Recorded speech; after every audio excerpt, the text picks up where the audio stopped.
Bagyong Emong lumakas at isa ng malakas na bagyo, maghanda na ang mga dadaanan.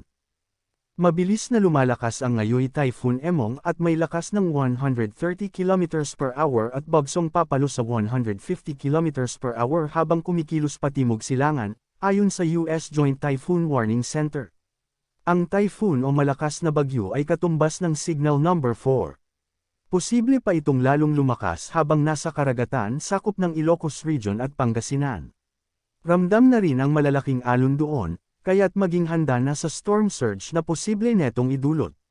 Gamitin ang magandang panahon na nararanasan ngayon sa malaking bahagi ng Ilocos Norte, Ilocos Sur, La Union at iba pang lugar upang malakapaghanda. Tropical Cyclone Update. Ang Tropical Storm Dante, na mataan sa layong 790 km per hour. Silangang hilagang silangan ng Itbayat, Batanes, ay nananatili ang lakas habang binabaybay ang Philippine Sea. Ang Tropical Storm Emong, na mataan sa layong 245 km per hour. Kanluran ng Bacnotan, La Union, ay nananatili ang lakas habang gagalaw ito ng timog silangan. Tropical Storm Dante, Francisco. Lokasyon, kaninang 4 AM 770 km. Silangang hilagang silangan ng Itbayat, Batanes. Coordinates, 23.3 degrees north, 129.0 degrees east. Pinakamalakas na lakas ng hangin, 65 km per hour. Pagbagso, 80 km per hour. Galaw, hilagang-hilagang kanluran, north-northwest, NNW, sa bilis na 15 km per hour. Presyon sa sentro, 994 hectopascals o mabar, hectopascals o millibars. Lawak ng lakas ng hangin ay hanggang 550 km, galing sa sentro. Hindi ito inaasahang magla-landfall sa kalupaan ng bansa. Kasama ang Bagyong Emong, patuloy na magpapalakas sa habagat o southwest monsoon hanggang sa susunod na mga araw. Gumaganap na ang Fujiwara effect sa pagitan ng Bagyong Dante at Bagyong Emong. Posibleng lalabas ito sa Philippine Area of Responsibility mamayang hapon, ika-24 ng Hulyo taong 2025. Severe Tropical Storm Emong. Lokasyon, kaninang 7 AM, 245 km. Bacnotan, La Union. Coordinates, 16.5 degrees north, 118.1 degrees east.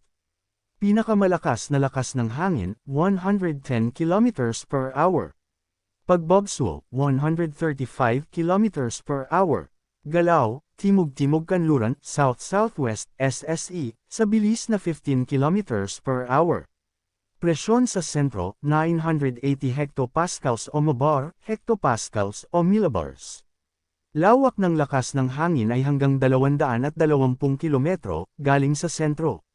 Gumaganap na ang Fujiwara effect sa pagitan ng Bagyong Dante at Bagyong Emong. Dahil sa Fujiwara effect, posibleng maglandfall sa Ilocos Norte, Ilocos Sur area. Dahil dito, makakaranas ng mabagyong panahon, magdulot ng mga pagbaha o pagguho ng lupa dahil sa katamtaman hanggang malakas na pag-ulan hanggang kung minsang mas malakas na pag-ulan sa Ilocos Region at Cordillera Administrative Region.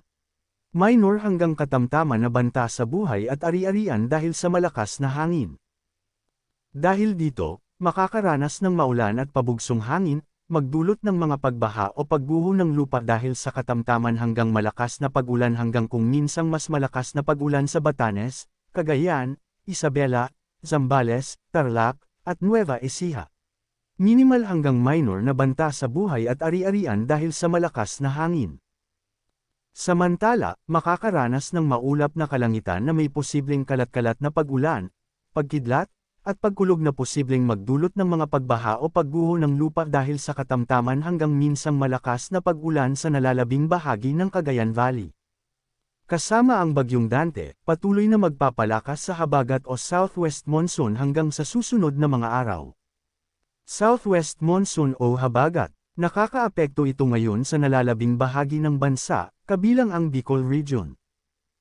Dahil dito, makakaranas ng kadalasang pag-ulan at pabagso-bagsong hangin na posibleng magdulot ng mga pagbaha o pagguho ng lupa dahil sa malakas hanggang mas malakas na pag-ulan sa metro Manila, Bataan, Pampanga, Bulacan, Cavite, Laguna, Batangas, Rizal, at Occidental Mindoro.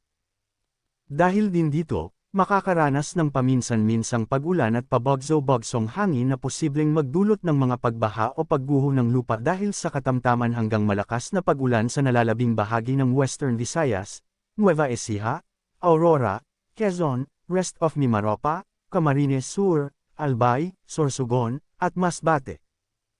Dahil din dito, makakaranas ng maulap na kalangitan na may posibleng kalat-kalat na pag-ulan, pagkidlat, at pagkulog na posibleng magdulot ng mga pagbaha o pagguho ng lupa dahil sa katamtaman hanggang minsang malakas na pag-ulan sa mga nalalabing bahagi ng Bicol Region at Visayas. Samantala, ang Mindanao ay makakaranas ng bahagyang maulap hanggang maulap na kalangitan na may posibleng pulu-pulong pag-ulan o pagkidlat at pagkulog na posibleng magdulot ng mga pagbaha o pagguho ng lupa dahil sa severe thunderstorms. Paalala, posibleng magbago pa ang forecast.